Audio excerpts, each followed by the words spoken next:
alaihi wasallam, hati kita ini ibarat besi. Seperti besi hati kita ini. Kena air, kena hujan, kena panas, cepat berkarat.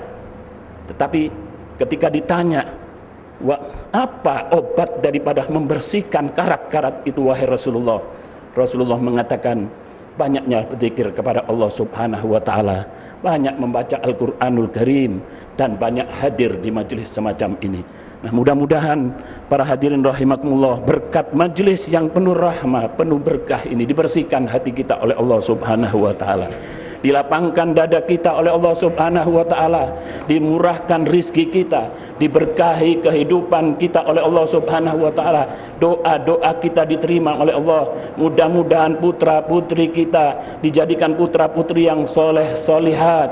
Berkat Al-Habib Nuh inilah mudah-mudahan negeri kita ini dijadikan negeri yang aman, yang makmur, dijauhkan dari segala musibah, dijauhkan dari segala macam bala, dijauhkan dari segala kesulitan-kesulitan, dan akhirnya mudah-mudahan kita dijadikan orang-orang yang husnul khatimah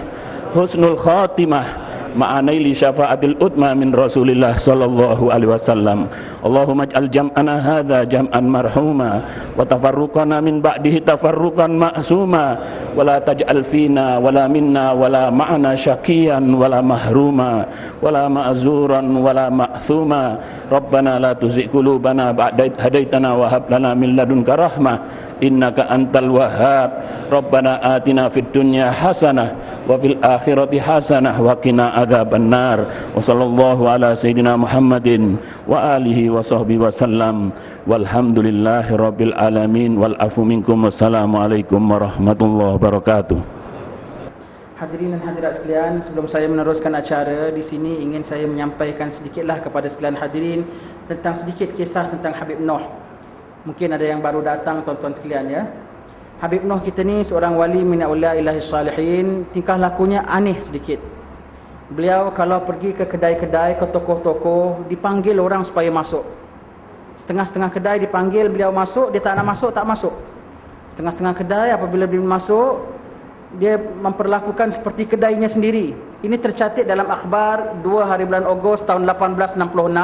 Akhbar British ada menyebutkan Habib Noh ni kalau masuk ke kedai-kedai diperlakukan seperti kedainya sendiri. Diambil itu, diambil ini, dan tuan punya kedai diam saja memerhatikan tingkah laku Habib Noh ini. Dan barang-barang yang beliau ambil itu bukan untuk dia sendiri, tetapi diberi-berikan kepada orang lain, terutama sekali kanak-kanak. Dan begitu beliau keluar daripada kedai, masya-Allah, rezeki dibukakan oleh Allah Subhanahu wa taala sehingga melimpah ruah rezeki mendatang pada kedai itu berkat Habib Noh masuk ke kedai itu. Dan Habib Noh ni mempunyai tabiat satu lagi tuan-tuan sekalian yang agak pelik. Beliau ini minatnya menonton wayang Cina, ketoprak Cina ya. Jadi beliau ni suka menonton wayang malam, menonton wayang Cina, dan di depan sinilah tempat beliau menonton. Dan kenapa pula Habib Noh ni dimakamkan di atas Bukit Palma ini? Kerana selepas menonton wayang Cina pada musim-musimnya, dan pada setiap malam di atas bukit inilah tempat beliau beruzlah, sendirian beribadat pada Allah Subhanahu wa taala sepanjang malam di tepi pantai di atas bukit ini. Maka apabila beliau kembali ke rahmatullah, di sinilah jasad beliau dibawa untuk disemadikan, sehinggalah sekarang ini kita menghadiri haul beliau di sisi makam Habib Noh ini. Dan satu cerita baru kita terima beberapa bulan lepas tuan-tuan sekalian daripada seorang bernama Habib Omar Al-Habashi. Beliau ini adalah cicit kepada Habib Arifin di Pulau Pinang. Beliau mengatakan pada satu hari Habib Noh pulang daripada beli belah, bawa kantong, bawa bungkusan begitu, dan diserahkan pada keluarganya, dikatakan dalam ni kain kafanku sudah siap. Dan disuruh panggil sanak saudara, familinya pun datang, beliau pun berwasiat begitu dan begini, dan begitu terus diserang sakit, mengembuskan nafas terakhir, masya-Allah Habib Noh. Jadi beliau sendiri beli kain kafannya itu, naik becak balik, diserahkan kepada keluarganya, dibilangkan ini kain kafanku sudah aku siapkan, tak lama kau akan kembali ke rahmatullah, dan disempat berwasiat begitu dan begini. Dan pada ketika itu juga beliau kembali ke rahmatullah. Ini wali min auliya'illahi salihin ya. Sekarang tuan-tuan sekalian, saya menjemput tampil Habib kita, orang tua kita yang sangat kita kasihi, Habib Hamid bin Alwi Al-Attas. Dengan segala hormatnya silakan Habib menyampaikan salam. Para habaib, para alim ulama yang kami cintai, hadirin sekalian yang berbahagia, kami hamba Allah yang baik bersyukur kehadirat Allah Subhanahu wa taala yang saat ini dapat menghadiri qalna seorang wali besar Al-Habib Muhammad Al-Habsyi. Hadirin sekalian, kalau kita bicara soal wali, dalam Al-Quran diterangkan dengan jelas, ala inna awliya Allahi la khawfun alaihim wa la hum yahzanun. Siapa tuh? Alladzina amanu wa kanu yattaqun. Ketahuilah para awliya Allah itu,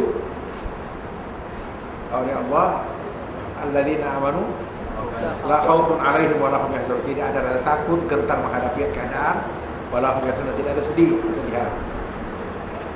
Dan akhlaknya alladzina amanu wa kanu yattaqun, itu beriman kepada Allah dan bertakwa. Jadi ini hadirin, iman dan takwa tidak terpisah dari seorang wali.